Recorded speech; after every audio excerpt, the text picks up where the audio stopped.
প্রিয় বন্ধুরা, এবার উঠে আসছে নবম, দশম এবং গ্রুপ ডির ক্ষেত্রে চাঞ্চল্যকর কিছু আপডেট তথ্য, একেবারে ব্রেকিং নিউজ। এই ভিডিওতে তার সবটাই আলোচনার মধ্যে থাকছে।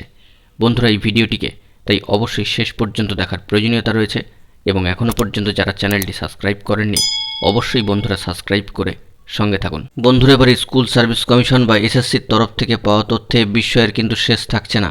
উঠছে একাধিক প্রশ্ন। চাকরির জন্যই যদি এত কাঠখড় পোড়ানো হচ্ছে, তবে চাকরি নিতে কেন এত অনীহা দেখা যাচ্ছে? ইন্টারভিউর ক্ষেত্রে কেন এই বিপরীত চিত্র ধরা পড়ছে? পাশাপাশি কাউন্সেলিংয়ে এত পরিমাণ অনুপস্থিতি কেন? সুপারিশপত্র নিতে কেন অনুপস্থিত থাকছেন একাধিক চাকরি প্রার্থী? চিন্তিত কমিশনের একাধিক আধিকারিকরাও। বন্ধুরা, মাতঙ্গিনী হাজরা মূর্তির পাদদেশ এবং গান্ধী মূর্তির পাদদেশের বিভিন্ন কর্মপ্রার্থী সংগঠনের লাগাতার আন্দোলনের মধ্যে দিয়েই একটু একটু করে নিয়োগের সুপারিশপত্র নেওয়ার জন্য কিন্তু ডাক আসছে স্কুল সার্ভিস কমিশনের তরফ থেকে। অথচ সেখানে উপস্থিত থাকার বেলায় এত হার কমে যাচ্ছে কেন? কমিশন সূত্রে খবর, সম্প্রতি গ্রুপ সি বা তৃতীয় শ্রেণীর শিক্ষাকর্মী পদে সুপারিশপত্র দেওয়ার জন্য 100 জনকে ডাকা হয়েছিল, কিন্তু সেখানে হাজির মাত্র 55 জন। তবে মহামান্য কলকাতা হাইকোর্টের নির্দেশে যাদের চাকরি চলে গিয়েছিল তারা সর্বোচ্চ ন্যায়ালয়ে মহামান্য সুপ্রিম কোর্টে পাল্টা মামলা দাখিল করেছিলেন এবং তৃতীয় চতুর্থ শ্রেণী দুটি ক্ষেত্রেই যে কর্মী নিয়োগ এবং সেই নিয়োগ প্রক্রিয়া স্থগিত করে দিয়েছে মহামান্য শীর্ষ আদালত। প্রশ্ন উঠছে, সেই জন্যই কি নিরুৎসাহ হয়ে পড়ছেন চাকরি প্রার্থীরা? এত অনীহা কি চাকরি নিতে এই জন্যই? কিন্তু তাহলে কিসের এত আন্দোলন? এই আন্দোলন থেকেই তো একের পর এক জটগুলি কাটছে এবং সমস্ত বিতর্কের অবসান হয়ে চাকরির দিকে পা বাড়াচ্ছেন চাকরি প্রার্থীরা।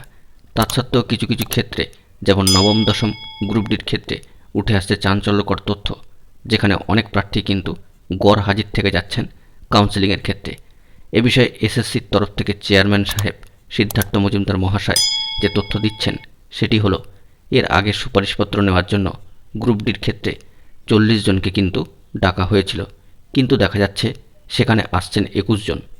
নবম দশম শ্রেণীর শিক্ষক পদে ডাকা হচ্ছে 68 জন প্রার্থীকে, তৎসত্ত্বেও আসছেন 51 জন প্রার্থী। তবে পরবর্তীকালে আবার 17 জনকে ডাকা হয়, তখনও তাদের মধ্যে দেখা যাচ্ছে যে 12 জন আসছেন। এইভাবে একটা সুপারিশপত্র দেওয়ার কাজ 4টি ধাপে বা 4 বারে শেষ করতে হচ্ছে, তবু একটা পদ খালি পড়ে থাকছে। এক্ষেত্রে স্কুল সার্ভিস কমিশনের চেয়ারম্যান সাহেব আরও পজিটিভ বার্তাই কিন্তু দিয়েছেন। তার বক্তব্য অনুযায়ী যে আদালতের স্থগিতাদেশ থাকলেও এই জট কেটে যাবে বলেই আশা করছেন এসএসসি প্রধান। তিনি বলছেন, যারা আসছেন না তারা হয়তো অন্যত্র চাকরি পেয়ে গিয়েছেন, তবে আদালতের এই জটও খুলবে। সুপারিশপত্র যারা পেয়েছেন তারা দ্রুত নিয়োগপত্রও পাবেন। দারুণ বার্তা দিচ্ছেন স্কুল সার্ভিস কমিশনের চেয়ারম্যান সাহেব। বন্ধুরা, এখন এটুকুই। সকলে ভালো থাকবেন এবং এখনই অবশ্যই চ্যানেলটিকে সাবস্ক্রাইব করে নিয়ে সঙ্গে থাকবেন। ধন্যবাদ।